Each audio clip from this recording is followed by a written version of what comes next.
Hello, welcome again to FAIRtax Power Radio. I'm Bob Paxton. And I'm Ron Malero. And we are the FAIRtax Guys. Still fighting for truth, justice in the American way, and since the income tax is un-American, we want to get rid of it. Absolutely. Yep, absolutely. And we're doing our best to do that, and we're hoping that you tell everybody you know about FAIRtax Power Radio in all the many places you can find it, including our own website, FAIRtaxGuys.com.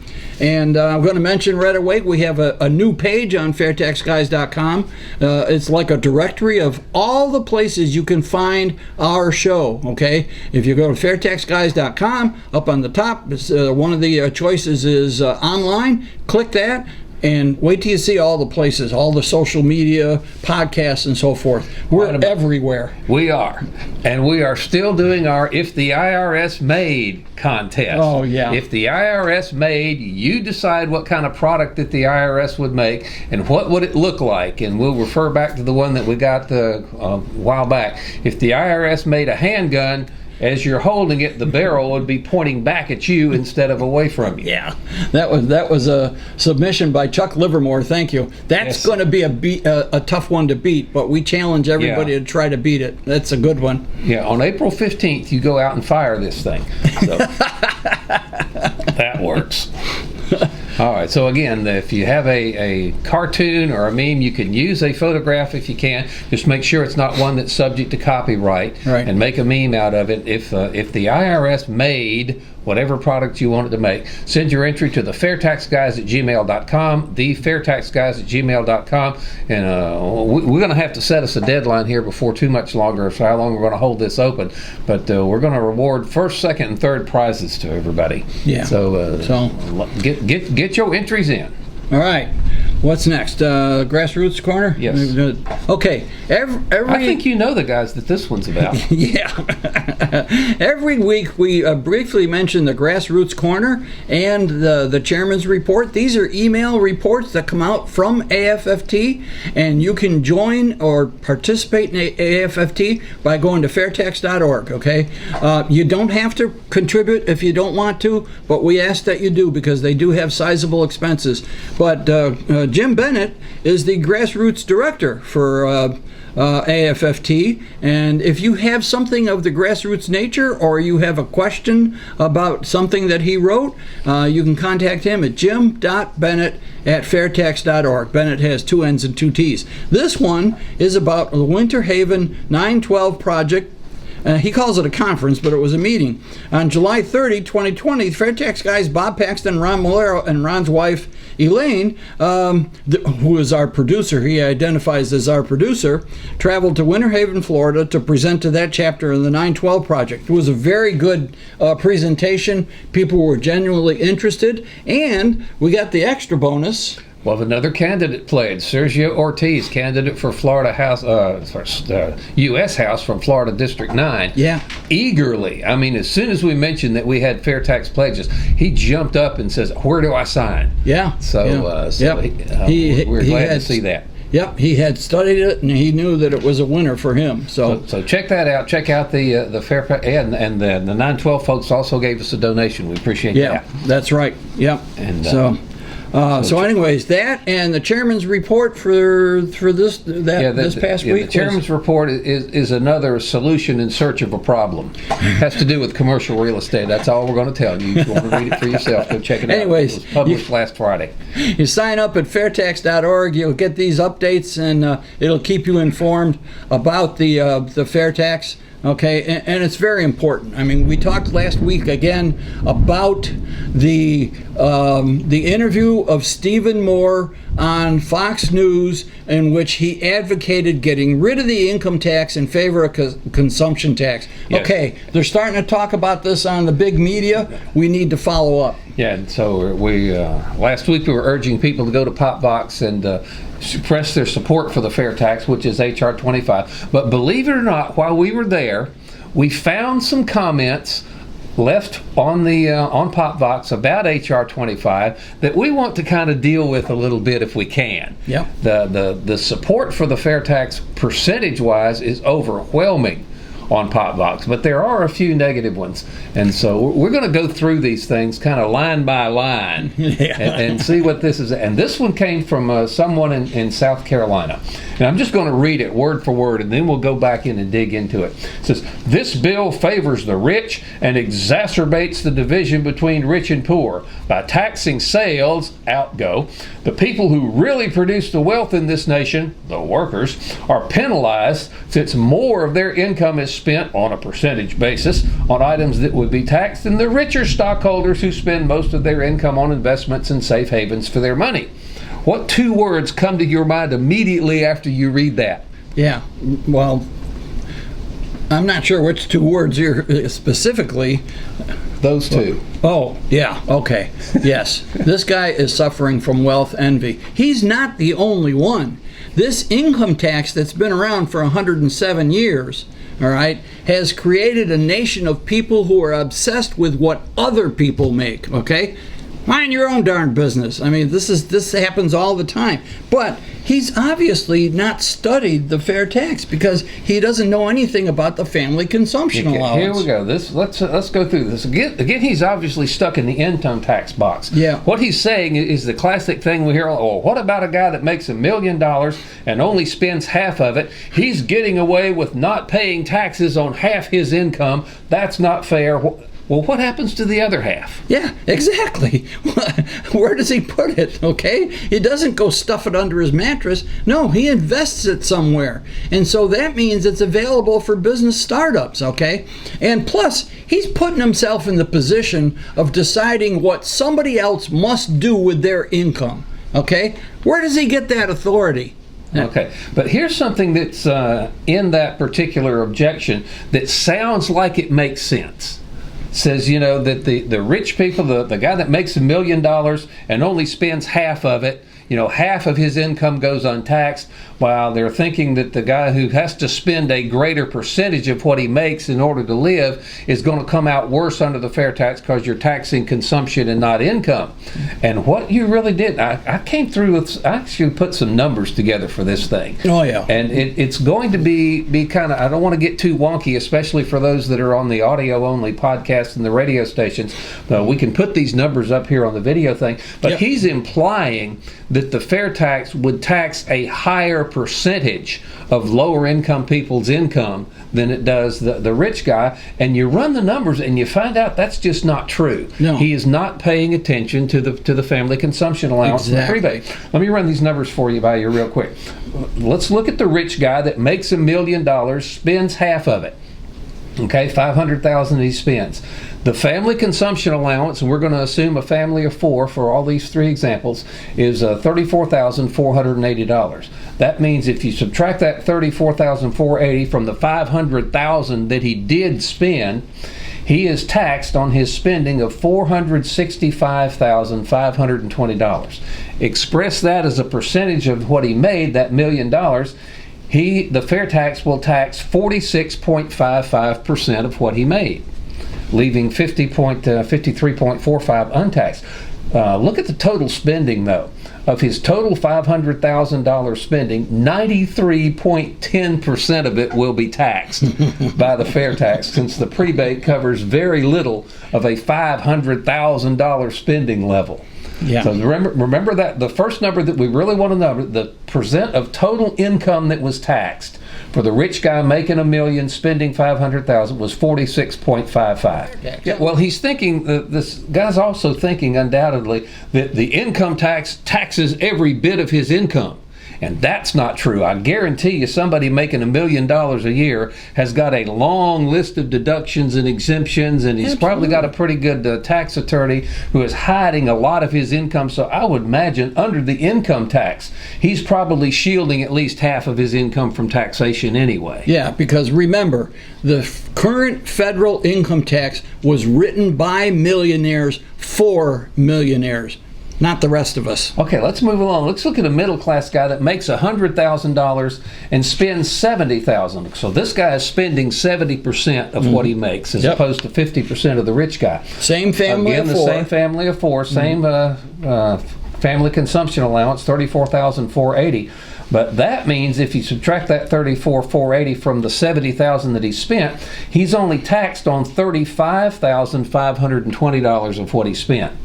And that is, for somebody making $100,000, that is 35.52% of his income is subject to taxation. Yep. The rich guy, 46.55. So the middle guy is getting taxed on 11% less of his income than the rich guy with a fair tax. Now, how's that strike you? Yeah, that doesn't sound regressive to me. That sounds progressive. It is. And since the family consumption allowance in this case is just under half of what he spent, then the percent of total spending that was taxed was 50.74, untaxed 49.26. Yeah. So but here's where the rubber meets the road. Let's look at the poor guy. Makes $50,000, spends every dime of it. Yeah. And let's assume, again, this is not really realistic, but let's assume that he spends every dime of it on new goods and services, right. meaning every purchase he makes is taxable under the fair tax. Again, he gets the same family consumption allowance, $34,480. You subtract that from the $50,000 that he spent, his taxable spending is $14,520. That's how much spending that he will pay fair tax on out of his own pocket. You express that as a percentage of what he made, he's taxed on 29.04% of his income. So the fair tax taxes the rich guy, 46.55% of his income gets taxed, 35.52% of the middle class guy's income gets taxed, and 29.04% of the poor guy's income gets taxed. The fair tax is not regressive. It does not tax a higher percentage of a low income person's income. It just ain't true. They're the numbers right there actually they're red and white. Figures don't lie. No, they don't. So even though it kind of, well, if you're going to tax spending, then you're going to hit the poor guys harder because they spend a higher percentage of their income. That just doesn't count. That's not true because of the family consumption allowance, which is a feature that no other consumption tax that I know of has. Yeah, that's right. And that's not counting the fact that the people at the bottom of the income scale, they have the opportunity to buy used, especially for, say, the car. Let's say it comes to the point where they have to get another car. All right, a family is just getting by. They're not going to go out and buy a brand new one. They can buy a used car and legally avoid the fair tax on the price of that car because it is used. Somebody paid the tax already. Let me get there a little bit. Let's move on to the next one. We don't want our time to get away from us. The thunder is reminding us that we need to move on. You can read the objection from the one from California. Okay. All right. 23% is way too high. Then from there, it could go up, up, up. The IRS should be abolished either way. Okay, well, we agree with that. Okay. But we have crooks running the USA Inc., giving the IRS way too much power, and the penalties are ridiculous to say the least on our own money. I call this theft. I'm tired of these frauds in Congress acting like they are doing us a favor when we get to keep a few more pennies of our money. Not your money, Congress. You are crooks. It is time for the theft to be stopped one way or the other. Well, okay. It's interesting. He wrote 7 lines, at least using the font we were looking at. He wrote 7 lines. 6 of them agree that he ought to support the fair tax. Yes, exactly. Right at the beginning, 23% is way too high. It can only go up, up, up. I will note again, people who cringe at the thought of a 23% sales tax, or some people will tell you that it's a 30% sales tax. These same people who have a problem with that rate on the fair tax have no problem at all with similar rates of the income tax. Yeah. You know, a 23% income tax, 30% income tax, no problem with that. And again, some people are asking for rates on the income tax as high as 90%. That's for right. Some folks. Yep. Since the fair tax replaces the income tax, it is not at all unreasonable to think that the rates will be similar because it raises the same amount of money for the government. So if you're going to be okay with a 23% income tax, you should be okay with a 23% sales tax. What scares people, though, is they think a 23% sales tax is going to take a $100 item from the shelf and turn it into a $123 item at the cash register. No, it's not the way it works. Well, explain to them how it works. All right. Well, for one thing, when we get rid of the income tax, all right, it's going to make it a lot easier for manufacturers to actually produce a product or service. Okay, and their costs are going to drop. And don't fall for this, oh, the corporations are just going to keep it. In what universe is there not going to be competition among the corporations? Come on, get with it. Yeah, but with the fair tax, a $100 item on the shelf is a $100 item at the cash register because the tax is included in the price. It's inclusive, just like our income tax now. Yep. When you get a salary for a new job, it includes the income tax. Okay, but I love this. It says 23% is way too high. From then it could go up, up, up. Well, what is stopping income tax rates from going up, up, up? And they do. I mean, they change wildly. Look what's happening all around us now with the coronavirus. Now, so if this person thinks the IRS has too much power, as he or she obviously does, then you should be supporting the fair tax because it is the only tax reform program that gets rid of the IRS. The flat tax will not get rid of the IRS, and don't let anybody fool you into thinking that it will. The flat tax is still an income tax. Yes. You still need the IRS to collect it. And it won't stay flat for long. Right. If you're tired of the government deciding how much of your own money you get to keep, you should support the fair tax, because with the fair tax, you keep 100% of what you earn. You are taxed only when you spend it. Yeah. And so as we noted in the previous example, it does not hit lower income people harder than the upper income people. So it sounds to me like constituent 768402 is actually in favor of the fair tax. Yes. And I think if this person spent a little more time studying it, he would realize, hey, this really does address my issues. This really does work, and a 23% rate is not bad if it's the same. If you're okay with a 23% income tax, you should be okay with a 23%. So let's move on here. This is one of my favorite ones. This is from Tennessee. The economists have already weighed in. The fair tax does not work. What? Give him the writer's name. Give him the writer's name? Evil Writer? Yeah, okay. Evil Writer. That was the name that they left on Popvox. Yeah. Like I said, on Popvox, you can assume an alias if you want to. Okay, let's read this through. I'm going to attack it kind of in different pieces. The economists have already weighed in. The fair tax does not work. It will create the single largest government entitlement program in history to handle the prebate. And, I love this, a single mother making $15 an hour will end up paying over $3,000 more in taxes each year, plus VATs do not improve the economy. Even the libertarians are not on board with this. Bob. Yes. He says the fair tax will not work. You mean we've been doing all this time for nothing? Well, I would say that he says the economists have weighed in and they say it doesn't work. I would think that the economists that designed and researched the fair tax would argue with that point. Yes. They spent over $20 billion, and that was over 20 years ago. So if you translate that into current dollars, it's a lot more than $20 million. They spent over $20 million privately funded, no tax money spent on this. But the economists that designed the fair tax and spent all that money researching it will tell you it certainly does work. Yeah, so to say the economists have weighed in implies that every economist out there thinks this is a wrong idea, and that's just not true. Economists, tax attorneys, CPAs. Yes. Skip to the end, though, where he says VATs do not improve the economy. I will agree with that. VAT is a terrible idea, but the fair tax is not a VAT. Which means a value-added tax. Yeah, it is exactly. not the European-style value-added tax. And again, we've been talking about this on FAIRtax Power Radio for the past several episodes. One of the president's own economic advisors says replacing the income tax with a consumption tax like the fair tax would be rocket fuel for the economy. So it does work. Absolutely. The economist who designed it says it works. The presidential advisor says it would work. And a couple other things we need to attack here before we run out of time. He says talking about the prebate as an entitlement. The prebate is not an entitlement. The prebate is a tax refund.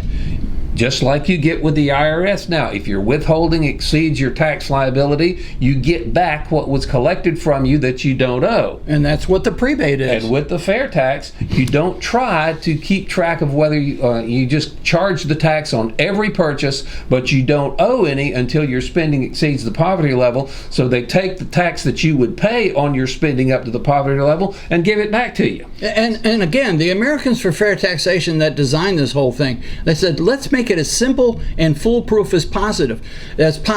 So the Health and Human Services comes out with the poverty levels every January. Mm-hmm. They take those figures, they apply the FAIRtax figures to them. They know exactly what they're going to spend. Well, they know on average what the average family is going to spend to maintain for the year. They deduct the FAIRtax from that and give it back to them each month. Now, I saw some memes the other day. Do you recognize the name Ed Hockley? No, I don't. Ed Hockley is retired now, but he was one of the more colorful officials of the referees in the National Football League. Oh. So somebody took various different pictures of Ed Hockley giving the different hand signals for the different penalties and made memes out of them as if he were calling penalties on other people. And this one was saying, a single mother making $15 an hour will end up paying over $3,000 more in taxes. I can see Ed Hockley throwing a flag at that and saying, substituting unsubstantiated allegation for fact. And there's some of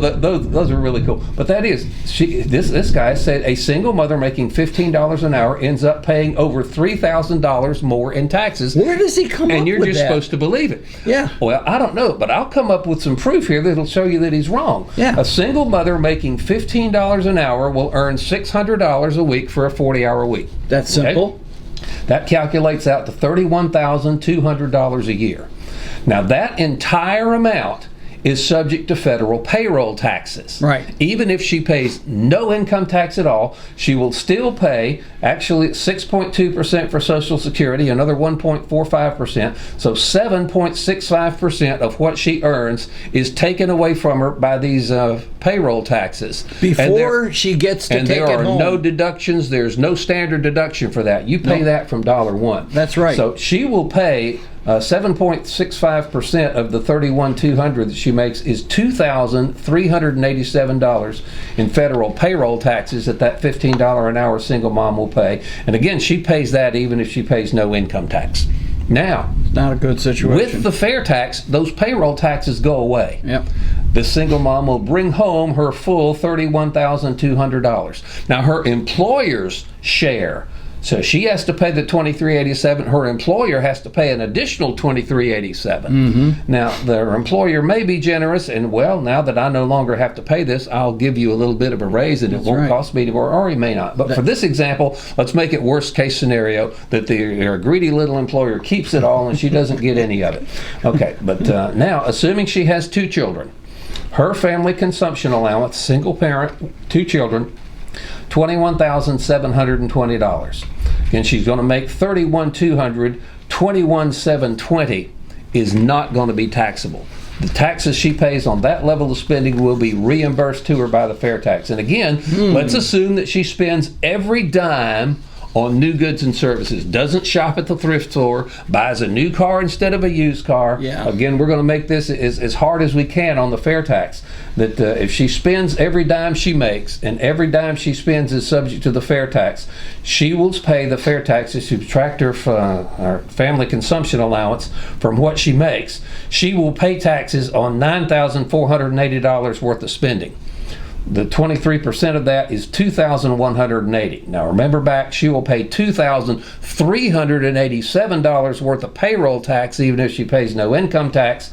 Under the FAIRtax, if she's got 1 kid, she will pay $2,180 worth of FAIRtax. So even if she pays no income tax, she will pay $207 less under the FAIRtax than with the income payroll tax. So this guy who's saying that she will pay $3,000 more is not right. She won't even pay $3,000 total of FAIRtax. once you consider her family consumption allowance. Yeah, I don't know where he's getting his figures. I don't know how he comes up with that.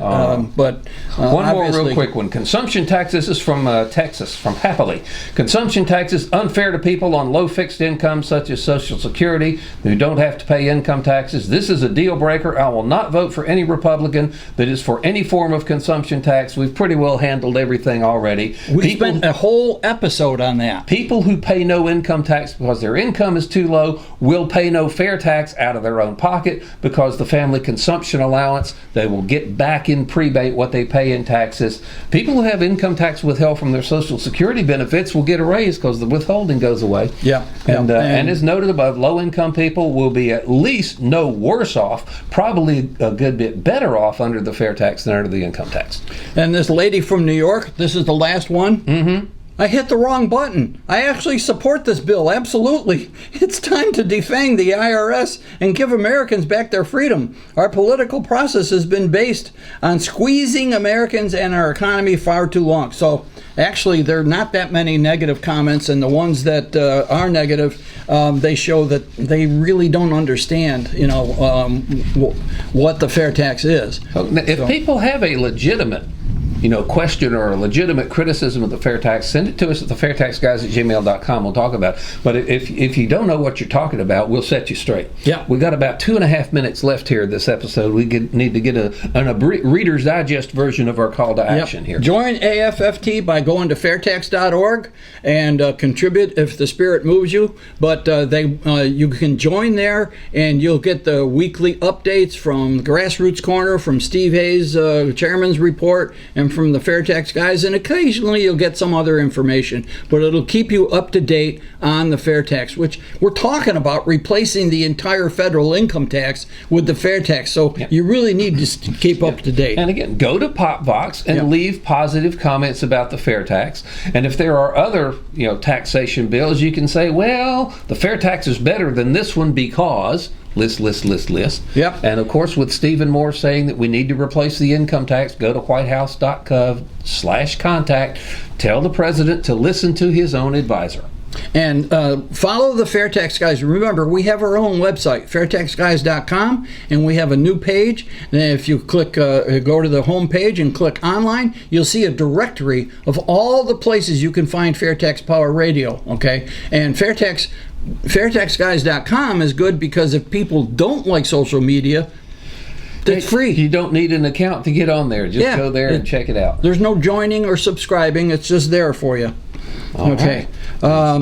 Okay, and again, our email address, thefairtaxguys@gmail.com. If you have any questions, we get some great comments, we get great suggestions. If you have an entry for the If the IRS Made contest, send that to us, thefairtaxguys@gmail.com. Yeah. And so that's pretty cool. And of course, call your local talk shows, write letters to the editor, tell them that Stephen Moore has the right idea. We need to get rid of the income tax. And if there's a radio station near you that you think might be willing to run the FAIRtax Guys audio portion, let us know, and we'll send that information up to Bob Scarborough, and we can add them to their network. Yep, that'll work. And that is going to wrap up this edition of FAIRtax Power Radio. Thank you so much for watching and listening. Again, we ask that you would share these on your social media page, tell your family and friends about them. And until next time, I'm Bob Paxton. And I'm Ron Malero. The FAIRtax Guys reminding you that the fair tax is the only truly fair tax, and once you understand it, you'll demand it. Thank you. So tell me how it works. It's probably changed since the last time I saw it, but the short answer would be, you want to take this one? Oh, sure. Okay. Imagine bringing home everything you make. You don't get taxed for saving or accumulating wealth, and your boss doesn't get taxed more even if he pays you more. Wow, now see, that's amazing. So the end result of all that is the cost of producing products and running a business goes down, so things cost less. And on top of all that, imagine every criminal, non-citizen, and under-the-table worker also paying taxes. That's amazing. That's the fair tax. We tax what you consume as you consume it, and that's it.